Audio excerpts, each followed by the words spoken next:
Yun, magandang umaga sa inyo. Tanghali na pala mga kasalakot, no. So, kanina umalis kami, no. Pumunta. Ayun, ngayon na ako nagpakita ulit, no, kasi so, umalis kami, pumunta kami ng bukid kanina kasi kinuha namin, naubusan kasi ng fertilizer doon sa bukid. So, pinababa ko lahat ng fertilizer namin doon. Tapos, dito ko na lang din tinimpla. Kasi pinick up ko rin yung mga kasama ko doon sa bukid, no, yung mga tumutulong sa akin, yung tito ko, sila Jonalyn, sila yung mga trusted na ko na yung mga kasama ko, mga katulong ko sa farm ba. Okay. So itong pinapagawa namin ngayon, no, ito papakita ko sa inyo. Ayun. Bali pinalinisan ko na to dito sa ano. Yan. Nalinisan na namin. Kay Uncle Jeffrey yung ating gilid nung farm or nung greenhouse. Tapos sa linggo, kakabit na namin tong ano, ayan, yung net na nandyan sa gilid. So medyo tanghali kasi ngayon, kaya init eh. Ayan. Di ba? Maliwalas na. Kita na natin yung ano. So malililiman pa rin tayo onte, pero walang problema doon kasi kailangan naman natin ng onting lilim din paminsan-minsan. Hindi talaga ako naniniwala sa isang buong araw na yung sikat ng araw talaga, no. Okay yon, pero since nasa lowland tayo, kailangan natin ng medyo may lilim din. Kaya kung nakita niyo itong buko na to, hindi ko palilinisan lang namin yan onte ng ng mga dahon ba. Okay? And ito din tinutubuan na agad ng mga umaabot na. Kol palihog ko ano ni onya kol sad. Onya tadto bighaman nimo diha ba. Kini mga nang lapas na kol ba. Pagablang kadyot ba ha. Sana lang. So yun si Uncle Jeffrey. Kol ay. Uy. Hi bye. What's up ba? And so ito papalinis kasi namin to. To. Kennel to dati, kennel eh. No. Sa may-ari ng property, no. Sa partner ko si Race. Yan, so kennel to. So nakita ko na wag na lang tayo gumawa pa ng greenhouse. Ay ng greenhouse. Ng nursery ba kasi mukhang okay naman to. Dito na lang. At naisipan ko rin kasi magtanim ng Dutch bucket dito sa kabilang side. Pero maliit lang pala to. Kaya gusto ko siyang palinisan muna para makita ko yung buo ba. Tsaka sa ako mag-decide kung pwede kung ano yung pwedeng gawin. Ayan, hindi na lang, medyo maliwalas na. So yung mga saha dyan, yung mga baby ng mga saging, hinayaan ko lang para magsasaha din naman yung mga saging ulit eh.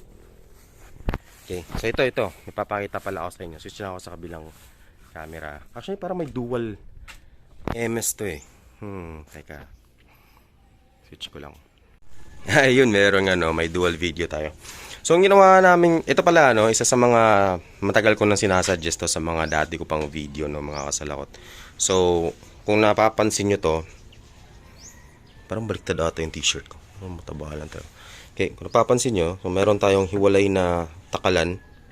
So, kanina nagtimpla kasi kami, ayan. Ayan. Okay, kasi naubusan na ng fertilizer doon sa taas. Yung mga gamit na yan is bumili din ako kasi ganun din gagawin ko dito sa baba para malinis tayo. Yan, tsaka labeled. Okay, kung gusto ko nga yung may gripo para gripo-gripuhan na lang ba. So ito, tingnan nyo. So each fertilizer na gagamitin natin, papansin nyo yan, ayan. Meron tayong magsul, hiwalay dapat. Pati meron tayo ditong calcium nitrate tsaka yung NPK natin. Yung NPK is nandyan yung panghalo. Okay. So meron din tayong pang iron chelate. Dapat may label lagi lahat yan, okay, para hindi malito. Kasi tayo na gumagawa ng ating mga fertilizer, alam natin. Pero yung mga tinuturuan natin o yung mga in the future din prepare nyo na yung mga kasama nyo tumutulong sa inyo is alam din kung ano dapat kukunin. So napapansin niyo meron tayong solution B dito, solution pH down, okay, meron tayong iron chelate dito, vitamins 10% EDHA pala tong gamit ko. Okay, hindi yung 6%. So medyo nag-adjust din ako dito ng dilution.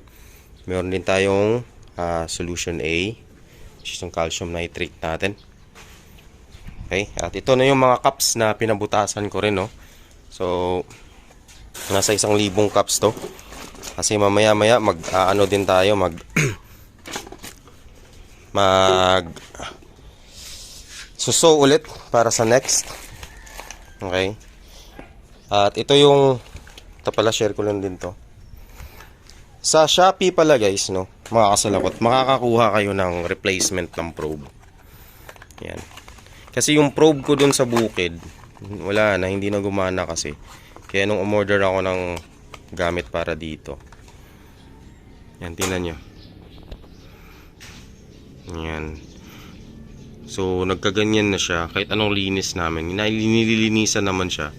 Pero yung malamig kasi dun sa sa tawag nito. Tsaka yun, parang nagkaroon na ng hindi na siya nakaka-detect. Malamig din kasi sa bukid.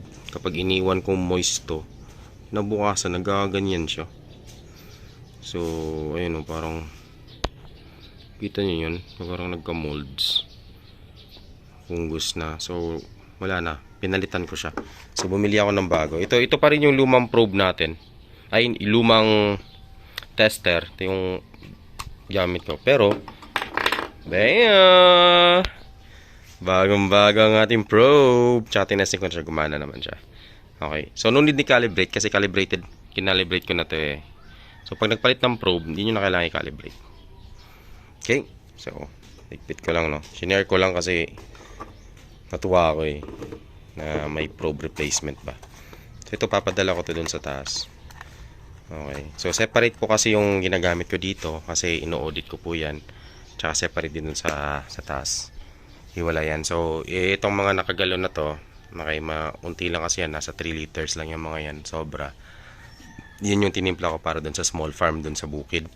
Yung una nating farm sa taas ba. Tapos meron tayong mga 6 liters dun. Maramihan na yan. Okay. Gusto ko ring ilipat yan sa galon na, yung may malaking galon sana na uniform. Kasi di ko gusto yung itsura ng mga ganyan lang ba. Medyo maarte lang talaga. Gusto ko na organize. Okay, kasi we're trying to run a standard and yung matuturo din natin ba na yan yung standard operating procedures natin. Okay, pagdating sa kokopit natin, still pa to, kailangan pa natin tong ayusin, no? Na wala pa tayong buffering station, buffering area. Ito, dito pa yung kokopit natin, nandyan. Okay, so okay pa naman yung mga yan. Gahanap lang tayo ng yun, in-organize pa lang namin, no? And ayan na. So, yun lang muna ang masishare ko mga kasalakot. Antayin natin ma-clean to kasi excited akong natin yan. Gamitin ba? Okay, kasi may mga iba tayong project na gagawin habang nag-aantay tayo dito. Tara, silipin muna natin pala yung seedlings. Yeah. So, ayan. So, ito, malamig pa naman ng tubig. Ayan yung mga seedlings natin. So, ta-transplant ko na ito mamaya. Okay, kasabay nito. Actually, ito kulang pa to ng 2 araw. Pero since meron na silang mga true leaves, pwede ko na i-transplant yan kasabay nito. Ayan. So, ito, sa next week pa to. Ayan. Ganda nila, oo. Ayan. Ayan din. May araw na tayo. Hindi na, wala nang takip-takip. Hindi na tayo natatakpan. Ay, oo nga pala, bibili lang ako ng tanghalian, no? Kasi hindi pa kami ng tanghalian, tsaka ako hindi pa ako nag-aalmusal. Nag-spaghetti lang kami. Ayan. Yan lang muna mga kasalakot. Maraming salamat kung hindi pa kayo nakasubscribe. Subscribe na kayo para makita natin yung yung i-share ko sa inyo lahat ng journey natin dito. Ay, yun. Ayan, di ba? Nakakatuwa lang na nagmamaterialize yung mga gusto mong mangyari ba, no? So, pag pinagdarasal talaga natin kay Lord yan, binibigay yan ni Lord na magbibigay ng mga opportunities yan si Lord. Kailangan lang natin istrabahuin yung opportunity na yon at gawin ang lahat para tawag nito, mag-enjoy din sa ginagawa natin. Okay? Ayun, so bumili lang kami ng ng manok. At teka, buksan ko lang. So bumili lang kami ng manok at puso. Ayun na. Oh, na-miss nyo rin yan, mga Bisaya dyan. Oh. Doon namin binili kina Boss Badans. Diara sa, tara paborito kay niya manok. Paborito kay ni King, manok, liog. Liog, tigaan na mo siya ka ng manok, liog. Liog ramoy hatag. Kina Boss Badans. Grabe. Manok na tayo, naghan kayo. Pila na, since 2008, nila Boss Badans ba? King! Kag manok? Sutoy raman. Ayaw, King. Ato ta dito, madito. Ay, dito dia init. Dia ana ta labs. Tubig. Teka. Dito ko lang. Hilog. Hindi akong tubig dito. Ay, mga on ta dito. Opya. Wala tayong baso para sa kanya pala. Teka. Balik ako. Mga on ta. Nagpuso rami kay kuwang man among kuan yan. Manok ni Boss Badans, Jaris Perilos ba? Hindi, lang.